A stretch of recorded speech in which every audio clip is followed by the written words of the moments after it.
Bark at the Moon. Hello, everybody.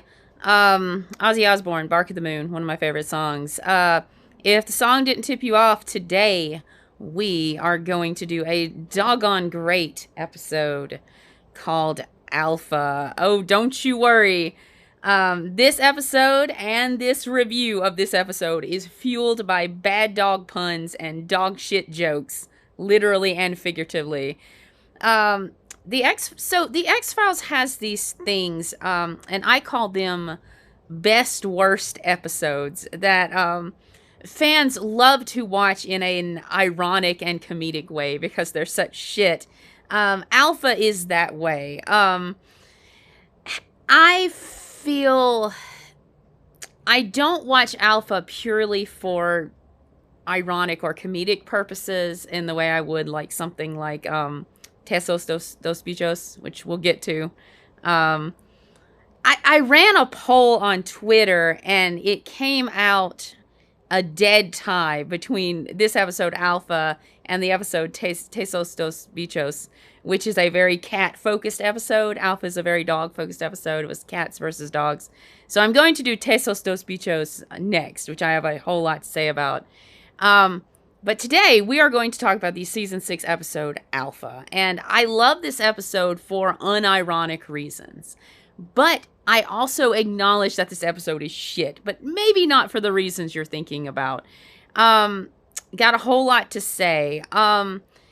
So trigger warnings, content warnings on this episode. There's a lot of ableistic language, and ableistic kind of ideals. So just go into that, beware of that. We're going to discuss that a little bit. Yeah, let's do it. Here we go, Alpha. So the episode begins with an episode of Jackass. It's not, some of you babies might not know about the show Jackass. It was this quote reality show in the late 90s, early 2000s on MTV. And there's this guy called Johnny Knoxville, and he would just get together with his dude bros, and they'd just do fucking stupid shit. Thus the name. At the beginning of this X-Files episode, Alpha, I can almost hear the Jackass theme song. It was this very obnoxious guitar sound effect. It was like, down, down, down. So there's these two dude bros. They're on a container ship. Once again, this episode is brought to you by lapis lazuli and water. Drink more water, especially now. There's a fucking heat wave outside. Which is why I am inside doing this episode. I couldn't find any Wansheng dhole ears, so I borrowed my daughter's werewolf ears. And I got my dolphin necklace on, which my daughter gave me. Cheers. So, it begins, these two dude bros, are in this shipping container, and they see this giant metal box. And, the X-Files plays this sound effect, and it goes, and I call it the, ethnic, non-white X-Files sound effect, because anytime this show encounters anything that is not Caucasian, they play this fucking obnoxious sound effect. So these two guys approach this metal box, and it's fucking shaking, all right? So if you encounter a critter that is so powerful, it shakes a fucking metal container, what should you do? Open the lid wide and peer inside? Maybe not. Guess what these two dude bros do? They're like, oh, let's open it up and see. It's cool. You see you only see the shot of their faces. Like, you don't see what they see. The X-Files does this a lot. And it usually works for me. It's really good. The movie The Shining does that too. Where you just see the character's horror. You don't experience it firsthand. And somehow that just makes it 20 times scarier.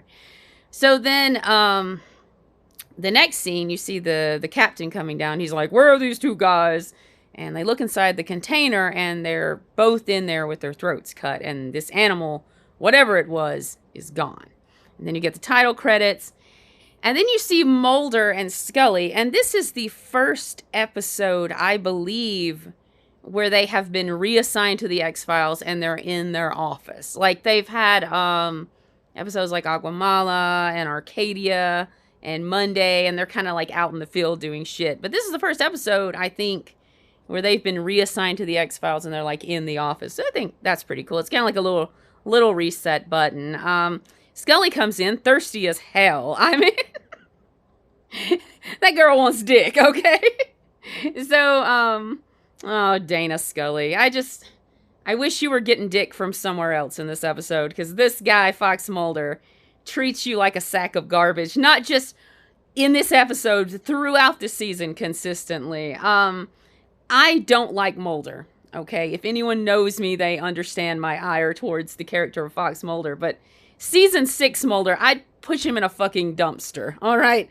I don't care about this guy. He's terrible. We'll talk more about him. That being said, if Mulder wasn't such a piece of shit in this episode, I'd like him. He does some really cute things. We'll talk about that. I mean, it doesn't absolve him from just being a dumpster fire, but you know, it is cute. He tells Scully he's feathering the nest. He's putting up all of these god-awful photos of, like, cryptozoological creatures. Scully comes in. He tells her about this case where these two guys were found in a metal locker. And Mulder believes that a dog-like creature did this to these two people. And this is where I want to title this review, Mulder, insert your dog pun here, because he's full of them. It's almost like he's taking the opportunity of this case to just show off all his crappy dad jokes to Scully. And again, if Mulder, like, wasn't such a piece of shit in this episode and he didn't treat Scully like hot garbage, I'd love him. He's adorable, but I can't look past the shit he does here. Scully, of course, tells him, she's like, a dog couldn't do this. And she's kind of right. Just like Scully's right in every fucking episode. To all of you people who say, you know, Mulder's always right and Scully struggles with it, you know, she's fucking right in every episode, and she solves the case halfway through. So, she solves this one right off the bat. So then, Mulder and Scully go out after Scully suffers through some more of Mulder's terrible dog puns. He says doggone it several times. They go out and to the shipyard in San Diego. I think it's San Diego. It's somewhere in Southern California.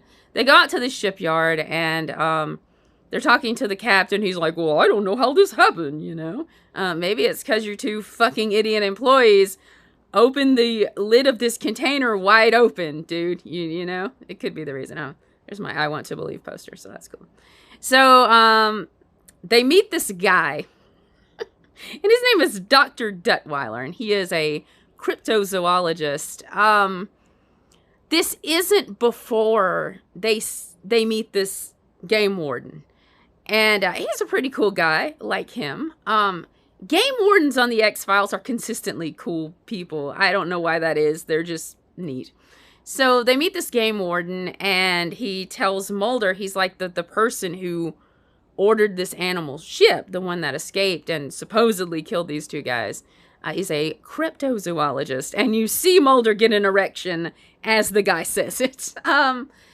Again, if Mulder wasn't such garbage in this episode, he does some really endearing things. One thing Mulder does, and this is not just in this episode, but consistently, he will say something to a person, like when this guy's like, oh, he's a cryptozoologist, and Mulder will pretend not to know about that thing, which he knows very well what it is, because he's into cryptozoology. And then as the person is explaining it to him, this game warden, Mulder will finish the definition. He's like, oh yes, a cryptozoologist. They, you know, investigate animals that many people believe are extinct. And it's kind of his way of feeling people out. He's trying to see who is an ally. As an autistic person myself, I do that a lot. I think it's kind of a self-defense mechanism as an autistic person. Like you're seeing if a person is like sincere. And again, that's a very endearing thing Mulder does. And I'd love to wholeheartedly love that and like find representation in that as an autistic person. But Mulder's just such a garbage person. I can't do it. But don't worry, there's another character in this episode which I sympathize with way more than Mulder as far as autistic people go. Whew, I'm thirsty. So they meet this guy, this cryptozoologist named Dr. Detweiler, who I just want to say is straight up tweaking, okay? So everything Dr. Detweiler does, his mannerisms, the way he reacts to things, just screams meth, okay? And that's something, I don't know why no one in the episode says, is Dr. Detweiler tweaking? Like, he could be transforming into this mythical canine, or he could be on meth. I'm putting my money on meth, okay? Nobody makes that leap, and you know what? Scully is pretty cool in this episode, but there's moments where I'm disappointed in my girl. I'm like, Scully, this guy's on meth. Don't you see that? So, Dr. Detweiler, tweaking out the asshole, is like saying like, oh yes, the unhinged dhole is this mythical creature that he captured in Southeast Asia. Many people believed it was extinct. Okay, so this is my number 2 issue with this episode. We'll get to my number 1 issue in just a second. Is no one involved in this episode. It was written by Jeffrey Bell, who I'm extremely disappointed in. He wrote episodes like I think he wrote Arcadia. He wrote Rain King. So he's a good writer, you know. But he did not do his research on dholes. And this pisses me off.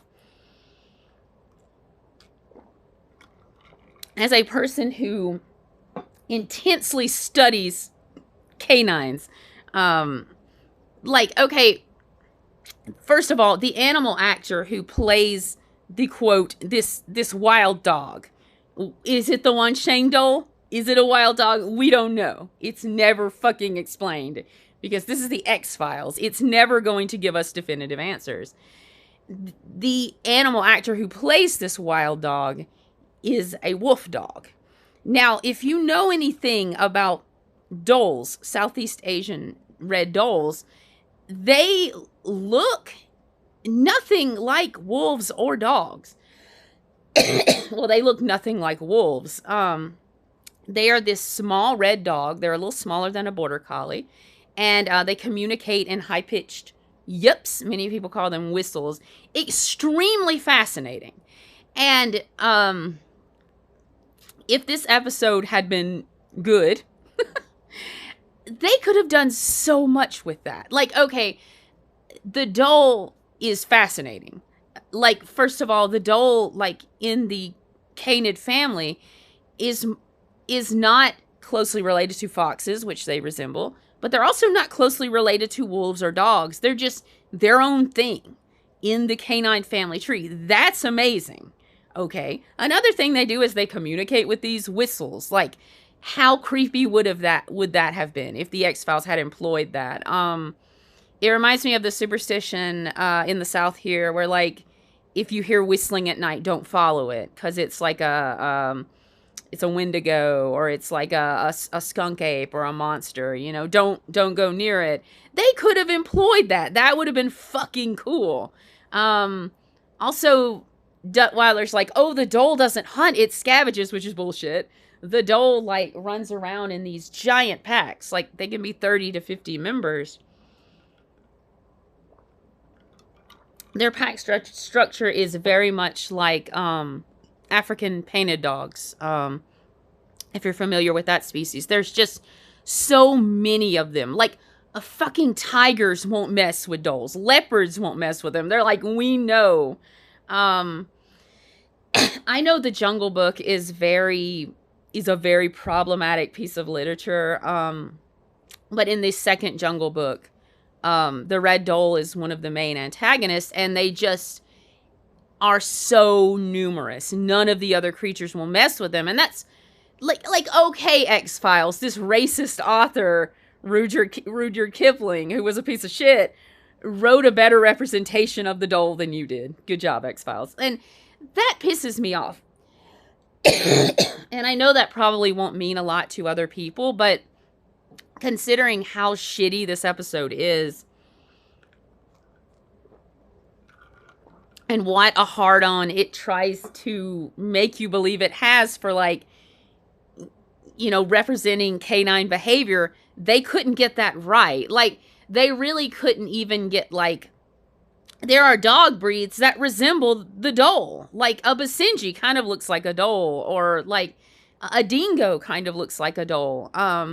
I don't know why they couldn't get a, you know, a dog breed that looked more like a dhole and, like, didn't use a wolf dog. So that pisses me off. I guess this episode is all like, oh yes, we know exactly what we're talking about as far as these canines go, and they can't even get a proper representation of the canine they're talking about, so fuck me.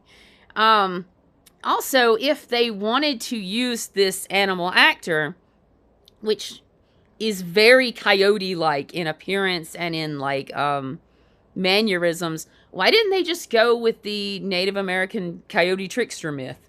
Which is something the X-Files never did and always disappointed me. Like, the Native American tradition of the coyote is very rich. Like, it spans multiple First Nations peoples, like, all the way from the Great Plains, like, into the Pacific Northwest of Canada. Like, people have traditions about the coyote. I don't know why they couldn't just go with that. Like, if they wanted to go that route. And the way this creature acts in the episode is very coyote-like. And we'll talk about that in a minute. If you don't know yet, I'm very into canine research. Like, I'm very much into biodiversity, and I would have been an animal biologist if I didn't just absolutely suck at math. That's what I would have done, and all of my writing and art reflects that. Like, I love animals. I love to research them. So, they get there, they talk to this Duttweiler motherfucker. And, of course, an X-Files trope we all know and love, when Mulder and Scully are talking about the first murder, some wet ass comes, some wet behind the ears guy, it comes in, and he's like, oh, there's been another murder, and Mulder and Scully are like, oh shit. So there's this cop, and he has this golden retriever named Jojo. Jojo's magic. I'd die for that dog. She's amazing. She's barking. He sees this silhouette of a canine, and I love this scene. The guy fucking yells at it. The dog. He's like, go on, get out of here, dog. And the dog just fucking looks at him. He's like, you fucking dumbass. So this could be a trick of the light, just making this canine look enormous. But when the guy goes to the fence, in the time it takes him to climb the fence and peer over, this canine is gone. And, excuse me, if you are a person who lives around coyotes, like I do, that's some coyote shit, okay?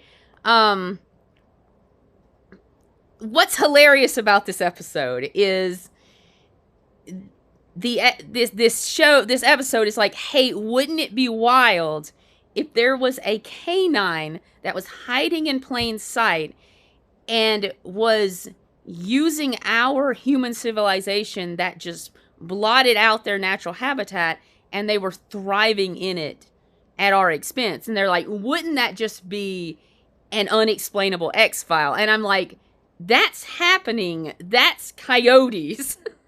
Coyotes do that. Okay, you can live in an area and be surrounded by coyotes, and you might see one once or twice. Like, they fucking study us. And that's the thing. I don't know why this episode did not go with a coyote trickster myth, because this creature acts like a coyote. Like that. Like the thing that dog, the canine did, like pulling this trick on that guy. Like, that's what a coyote would do. It wouldn't necessarily be what a dhole would do, which just blows my fucking mind. Also, red foxes are another thing. And the fox is another creature that's just imbued in all these myths. Like, you could take the fox myth from Northern Europe, how they can, like, see through solid objects. Or you could take the fox myth from Japan, where they impersonate women. Like, yeah, X-Files, you had all this. And again, it's a great example of how the X-Files fails, where they see all the potential laid out before them and they choose the worst option. I think that's why I love X-Files fan fiction so much, is because fanfic writers see the potential that was in the show that was never tapped into, and they're just exploiting that. And that's why I love to read X-Files fan fiction, and that's why I love to write it, because fanfic writers get it, okay? They get this show better than the fucking writers of the X-Files. So, poor JoJo dies. Fuck you, show. JoJo didn't have to die. Also, I think it's, because of the Boz Skaggs song, JoJo. I grew up listening to it. I think that's why I love the name JoJo. And then there's JoJo's Bizarre Adventures. I think if I had another daughter, I'd name her JoJo. Also, JoJo Siwa, who's just wonderful. Great role model for kids. JoJo dies. Fuck you, show. JoJo didn't have to die. And then this guy he finds his dead dog, which is just heartbreaking. Like, could you imagine that?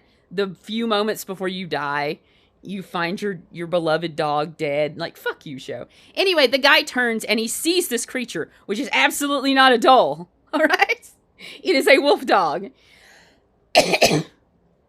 And the X-Files also has this thing where a creature, they do it with Eugene Victor Toombs, makes these sounds, and they want it to sound terrifying, like you're going to shit your pants. And this dog creature does it, and all I can think about is that gif where the little dog is attacking the cabbages, if you know that, and it's making this sound. It's going and I'm like, fuck me, that is not scary. I also am struggling with some low-grade bronchitis, so if I start coughing, I'm sorry. So this dog, who's not scary, it does have these red glowing eyes, and that's kind of intimidating. But then with that sound, all I can think about is the little dog attacking the cabbages. So this dog attacks this guy like a cabbage and kills him. So R.I.P. guy, owner of JoJo. So Mulder and Scully come to this house where this guy and his dog died. Mulder makes some dog shit jokes, literally and figuratively. Scully's so fucking over it.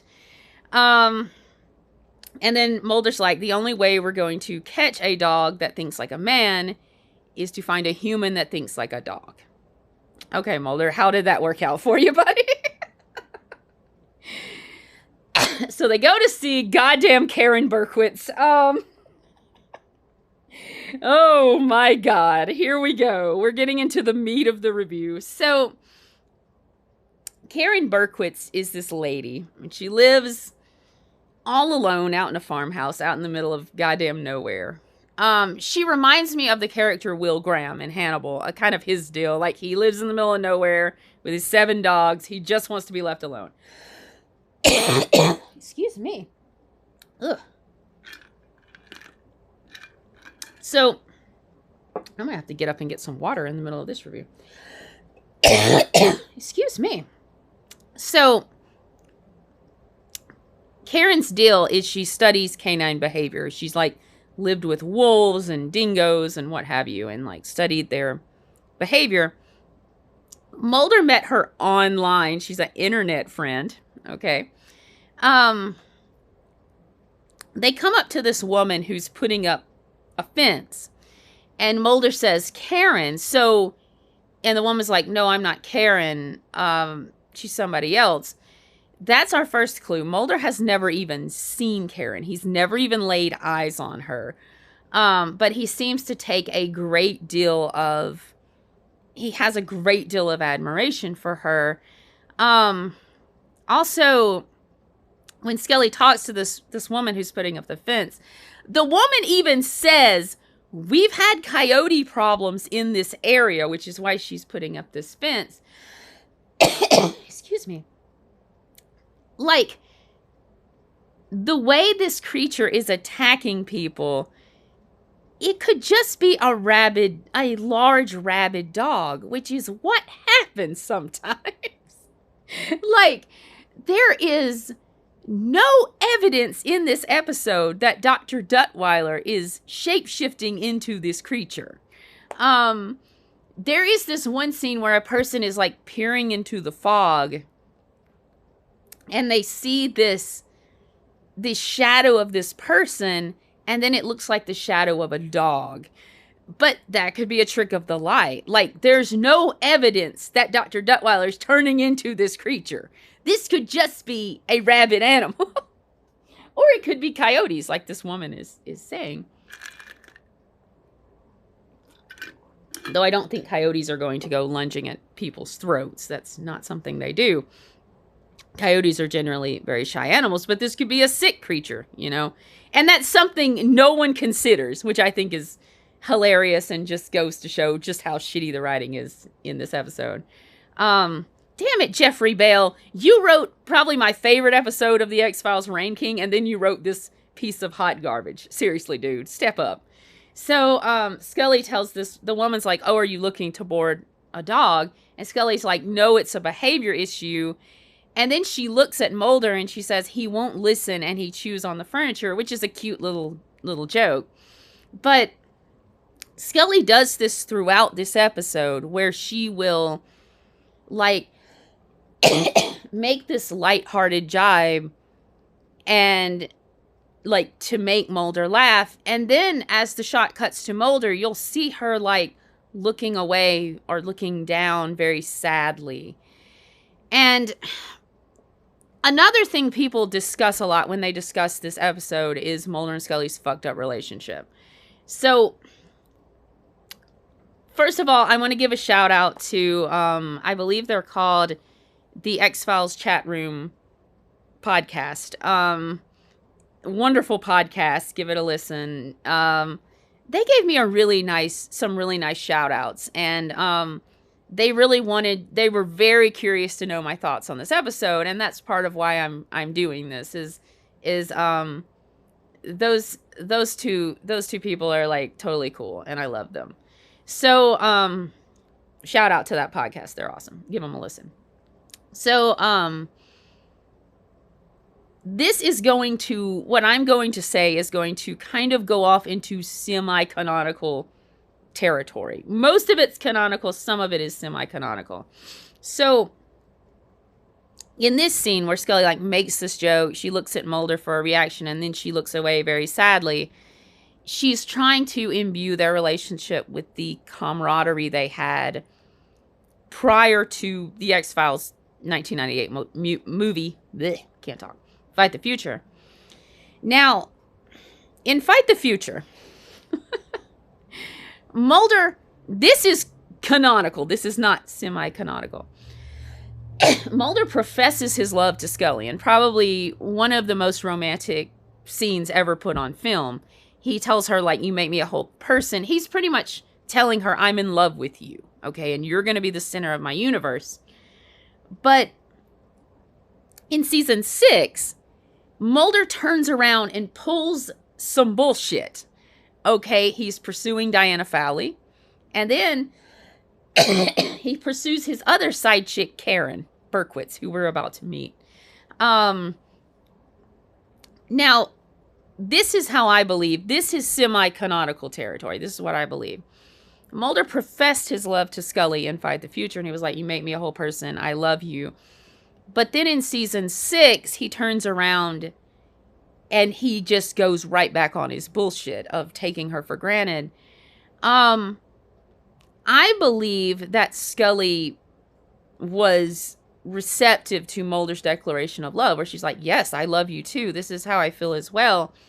But her condition is he had to give up this quest that would ultimately destroy not only him, but her. And that was her condition. She's like, okay, you want a relationship? Well, you're going to have to give this up. Which, of course, he never did. Mulder loved the chase for the truth more than he ever loved Scully. And that's part of what makes their relationship so fucked up. I've said it before. I'll say it again. In the canonical sense of the show, what's on the screen, Mulder and Scully have a toxic relationship. It's not healthy.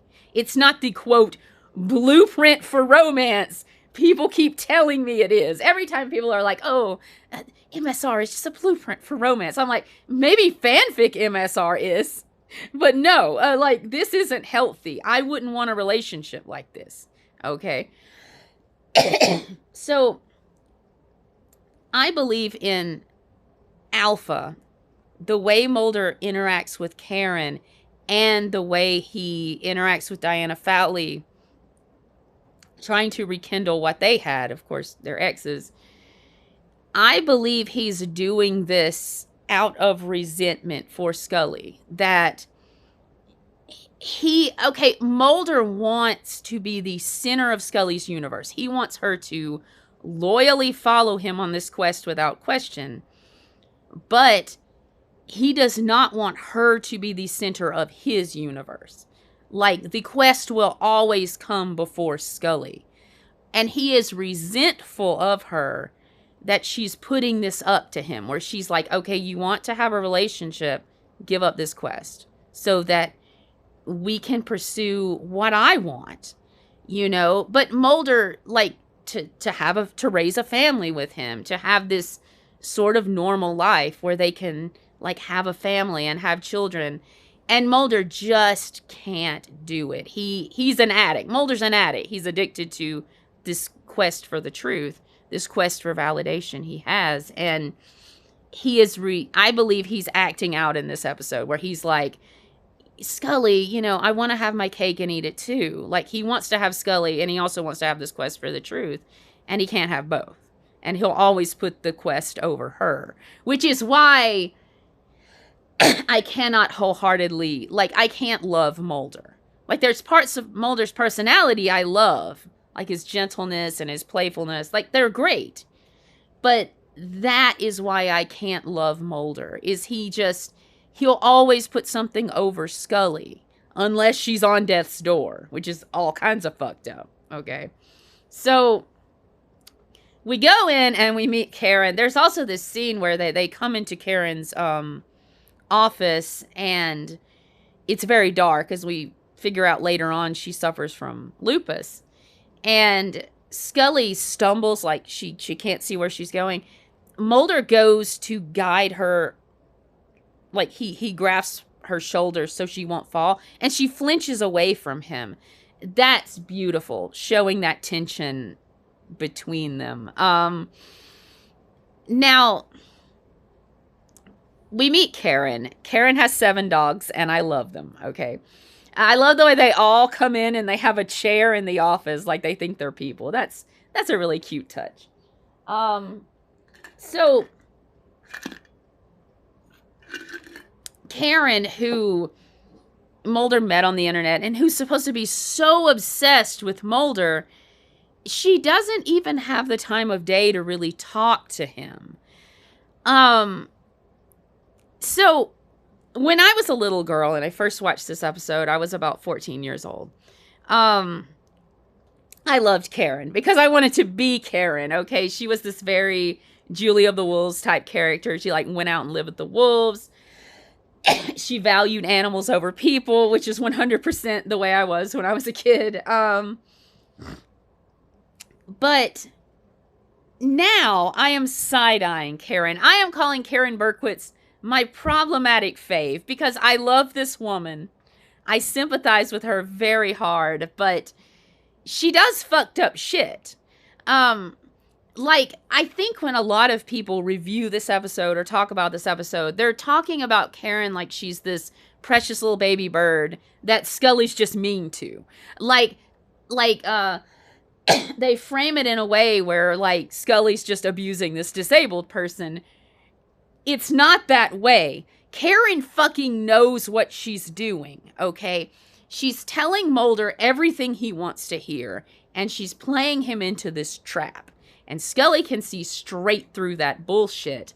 It very much reminds me of the scene in Humbug where Scully tells the sheriff, she's like, look, just because people are a little different, you know, doesn't mean they aren't people and they're capable of fucked up shit. She's like, everyone is capable of this. That very much reminds me of her reaction to Karen. She knows what Karen's playing.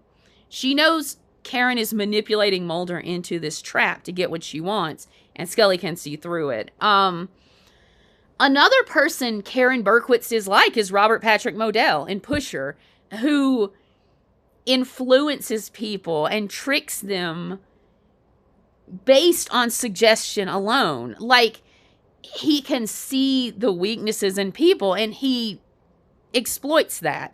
That's what Karen Berkowitz is doing. She's watched dogs, domestic and in the wild, do this, and she has emulated that to get what she wants. And I'm going to say I sympathize strongly. I empathize with Karen as an autistic person myself. But I'm also saying that she's not above manipulating people. Like, she's still a person and she's still capable of these things. Many people who discuss this episode kind of act like Scully's just being mean to Karen in a vacuum. Like she's just taking it out on this innocent woman. Karen's not innocent, okay? Karen knows what she wants and she's going to get it. And just because I love the hell out of her and she's probably one of my favorite side characters in the entire show doesn't mean she doesn't do fucked up shit. She's still an antagonist and Scully recognizes that. Also, Scully's really good at, like, seeing through people's bullshit. Like, Robert Patrick Modell's, one of those people. Like, she can see straight through that bullshit. So, another thing about Karen is how good she is at playing Mulder. Like, there's this scene where Scully confronts her and she's like, look, I know what you're on about. And she's like, you touch that man, you endanger this case, I'll rip your fucking throat out. And in that scene, I'm like, Karen looks like a different person. And I know now why she does, because when she's talking to Mulder or anyone where she's like throwing this bullshit at them, her brow furrows like this. And that is some ace acting for this actress who plays Karen. I don't recall her name. That is some good acting. In that scene where Scully confronts her, Karen furrows her brow at Scully at the end, trying to bewitch her. And Scully's like, you don't got me, bitch. Like, so, excuse me. So, what Karen's deal is, and I've watched this episode many a time, is I think she wants two things. First of all, she wants Mulder. And I think that's because she views Mulder as she would a dog species, as this very rare animal that she wants to trap and curate. I think if Karen had not been taken out by this murderous wild dogs going around killing people, there is no telling what she would have done with Mulder. That would have been an amazing plot twist if Karen had been like this Annie Wilkes type character in Misery, where she was just going to abduct Mulder and keep him because she saw him as this very rare specimen and she wanted him to herself to study him. I really believe that's what Karen's going for as far as her obsession with Mulder is. Another thing is in her attitude towards the Wancheng dhole. Like, the reason she's manipulating Mulder is to find it and to free it. She wants to see this animal run wild and free, and she does not fucking care how many people die. And I think that's why there is that attraction between Karen and Mulder. They share that aspect of their personality. Mulder's that way. There was a podcast that said Mulder doesn't care how many people have to die if he can prove the existence of the paranormal. And you see that in an episode like Tombs. Like, he's like, I don't care if this guy goes free as long as he kills someone and proves that he's a mutant. Like, excuse me. But I think the reason I like Karen and I sympathize with her, and I do not like Mulder and I do not sympathize with him, is because with Karen, there is no ego involved there. Like, she genuinely cares about these dog species, and she genuinely wants to see them survive, and she genuinely sympathizes with them as a person who is disabled. You know, I'm that way too. I sympathize very strongly with animals that people consider pests, or like that people want to, you know, hunt down, because I feel that. You know, I feel that. I've witnessed that as a disabled and queer person. Like, people just hate you because of what you are. So I sympathize very strongly with coyotes and foxes. Like, these things are just out there trying to make a living. Like, they don't really mean any harm to people. You know, they're exploiting our civilization because we wiped out their habitat. Like, so I cannot hate them. I sympathize with them. And I think Karen feels that way too about these dogs. She genuinely, sincerely cares about them. With Mulder, he wants to find his sister, but really, he just wants a pat on the back for proving the existence of extraterrestrials or the paranormal. I think Karen is Fox Mulder without the ego. I kind of think Krychek is that way too. And I think that's why I like Krychek so much, is Karen does not have that self-focused, self-centered, and selfish nature that Mulder has. And I think that's why I love her, and I don't love Mulder. So Karen plays Mulder like a fiddle, and Scully's like, look, bitch, this woman's playing you. Don't you see it? There's a scene where Karen tells Mulder, like, oh, go to the hospital. The dhole's going to show up there. And then he tells, when that does not happen, of course, he tells Scully, he's like, Karen betrayed me. She lied to me. And the look on Scully's face is, well, fucking duh. It's the same way with Diana Fowley. She's like, can't you see what this bitch is doing to you? Another thing, and I've discussed this before, is people talk about jealous Scully, and they're like, they romanticize jealous Scully, and I think that's because she's the woman of the two. They never, like, say, oh, jealous Mulder, ooh la la. Like, they never romanticize him or glamorize that because he's the man. Many people who discuss Scully's jealousy discuss it like it's in a vacuum. Like, she just wants to be mean to women who are interested in Mulder.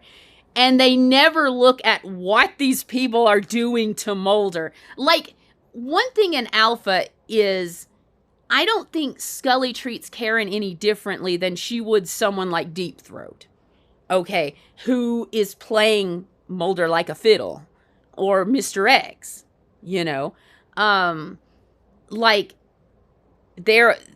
Mulder is just so gullible. I found a wonderful tweet this week that said, Scully is jealous because she sees just how easily Mulder is manipulated. And, like, I don't think Scully is ever jealous without a good reason. To see, like, how gullible Mulder is, how easily manipulated he is, and she doesn't want to see him get hurt. And also, she doesn't want to see these cases, these investigations compromised. Like, I think that's something people don't consider when they talk about jealous Scully. They're just like, Scully's being an asshole, I guess, just because she's a woman and she's jealous of another woman. And that's fucking never the case. There is always someone, whether it's a man or a woman, trying to fuck up an investigation and manipulate Mulder. And that's why Scully acts that way. And it always pisses me off that people just see Scully acting like an asshole in a vacuum. And I think that's why when she confronts Karen, it's so gratifying to me. Like, she's calling Karen on her bullshit. And I think that's part of Scully's character. Like, she just sees through bullshit really well. There's very few cases where people play her. And I really fucking like that. Mr. Skinner's that way too. He's like, you're playing this bullshit? Not today, you're not. I would have loved to see Skinner and Scully, like, fucking tag team Karen and, like, no bitch. Like, Roach in Paper Hearts. I love to see, Mulder, Scully, and Skinner, like, team up and have squad goals. If I had several wishes as far as the X-Files being rewritten, it would have been, Mulder, Scully, Skinner, Doggett, and Reyes just, like, having squad goals and, like, going out and being a team. I am writing a X-Files werewolf AU. I like canines, if you can't tell. And it's very much that way. It's Mulder, Scully, Skinner, Doggett, and Reyes just, like, against the world. And I just love their personalities, how they play off of each other. And I wish the show had taken advantage of that. So, this dog's still going out, is still killing people. It kills a poor Saint Bernard. And, like, I love Saint Bernard dogs. Why did you show that Saint Bernard didn't have to die? He was like JoJo. R.I.P. Hashtag justice for Duke. Okay. What is it in Stranger Things? It was like hashtag justice for Barb. Well, in the X-Files, it's hashtag justice for JoJo. Hashtag justice for Duke. So, and then you see this wild dog, like, it's pretending to be this Saint Bernard, and it shapeshifts back into the wild creature, which is cool. We know it's a shapeshifter, but it's definitely not Dr. Duttweiler, as far as we know. Dr. Duttweiler goes in to buy some tranquilizers. Mulder confronts him, and he's like, you're the one saying dhole, aren't you? He's like, you're taking tranquilizers to try to control it. And Dr. Duttweiler's like, no, I'm buying these tranquilizers to tranquilize this animal. I'm like, Mulder, you fucking idiot. Also, what Mulder believes is Dr. Duttweiler is Remus Lupin before Remus Lupin was a thing. Like, the X-Files did that first. J.K. Rowling, you piece of shit woman. I hate to reference Harry Potter because it's a shit series, but Remus Lupin was a pretty cool character. I liked him. He was all right. Shout out to my friend Erica. Her pen name is Coyote, and she loves Remus Lupin. And I sent her a message when I rewatched this. I'm gonna get her on this. I want her to be a guest star. She could have some very good insights. I kind of want to do the episode Conduit. It has wolves in it. They seem like they'd play a very important role, and they don't. Another thing the X-Files does, they just throw in these things like, this is important, and it's not. And I kind of love that. That's kind of nice, a red herring. So, Karen, like, sends Mulder off on this wild goose chase because Mulder's an idiot and won't listen to his partner. There you go. And, I also want to talk about how Karen's autism aligns with Scully's autism. I think I'll save that for the end of the episode. Because I love the headcanon that Scully is autistic. I very much believe that. So Karen sends Mulder off on this wild goose chase because she knows if Mulder got his hands on this creature, the unhinged dhole, he would keep it because he wants that credit. He wants to have that pat on the back of proof of the paranormal. And Karen just wants this animal to be free. So the animal comes to Karen's office to kill her because she knows what it is. And I love this scene, and I've watched this scene many times. It's one of my favorite scenes of the whole show, where she loads the tranquilizing gun to incapacitate this animal. And when she sees it, she gets this rapturous look on her face, and she can't do it. She's like, this animal deserves to be free. You know, it doesn't deserve to be put in a cage or killed. And in her way of thinking, it's very sincere. Like, yeah, people are going to die. It's going to kill more people, but Karen believes that in her very sincere way of thinking that it deserves to live wild and free, and it attacks her. It goes out a fucking window, and then you see Dr. Detweiler naked, impaled on a fence in a very graphic scene. But again, there's no evidence that he's the unhinged dhole, so fuck me. Okay. Because it's the X-Files, and like, I love how the X-Files, like, says, oh, Mulder's always right. He's always right. And Scully's the skeptical one, and Mulder's always right. Excuse me. But they only give credence to Mulder's theories, like, 1% of the time. I was talking with my sister, a couple weeks ago, and I was like, rewatching the X-Files, you see, like, just how poor the writing is. I am so sorry. I have this low-grade bronchitis. So, Karen dies. R.I.P. Karen. Excuse me. I think I can make it through this review without coughing anymore. So, get to the end of the episode, and Mulder and Scully are in the office again, which I've missed. I love it when Mulder and Scully, like, come back to the office at the end of the episode and have, like, this little talk. Scully tells Mulder, she's like, Karen was enamored with you, and she did not know how to express those emotions, which is why she did the fucked up things she did. Also, Scully is way more forgiving of both Mulder and Karen than I would have been. I would have told Mulder, like, too bad, too sad, went home, had my vibrator in a bubble bath. That's what I would have done. And then gone out with the lone gunman for beers. Like, that's what I would have done if I was Scully. Or maybe called up Holly. Yeah, from Pusher, and also from Redux 1. Say, like, Holly, you want to go out to the club? And Holly's like, oh, yes, Dana, absolutely. Like, Holly and Scully fucked at some point. I argue with the fucking wall. Holly and Scully fucked several times, probably. Holly was Scully's kitten, no doubt about that. So, yeah, and when Scully says this to Mulder, like, Karen did not know how to express her romantic emotions to you, that's Scully.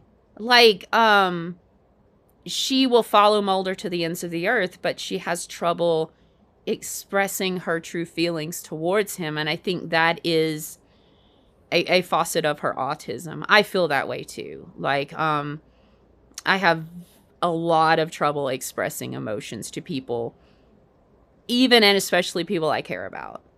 And it's also kind of nice, like, seeing Karen and seeing Scully, like, being on the same wavelength in that way. I really like that. And then Mulder gets a package from Berquist Kennels, which is just a great name. And it's the I Want to Believe poster that Karen had up in her office. And Mulder puts it up, and when I was 14, I was like, oh, it's so sweet. Like, she's saying goodbye to him. But now that I'm looking at Karen without the rose-colored glasses on, I'm like, Karen was the ultimate trickster. Like, she'd watched all these canine tricksters in both reality and myth and had emulated their personalities so well that she became the trickster. And this is her final trick on Mulder. Like, she had to have the last word.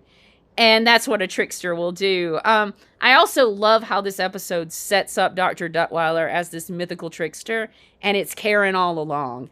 It would have been a wonderful twist if she had been the Wansheng dhole. That would have been cool. But of course, the writing in this series is shit, and we can't have nice things. So that's alpha to all the people who voted for this episode, to the X-Files chat room podcast, to all the people who wanted to see me review this episode.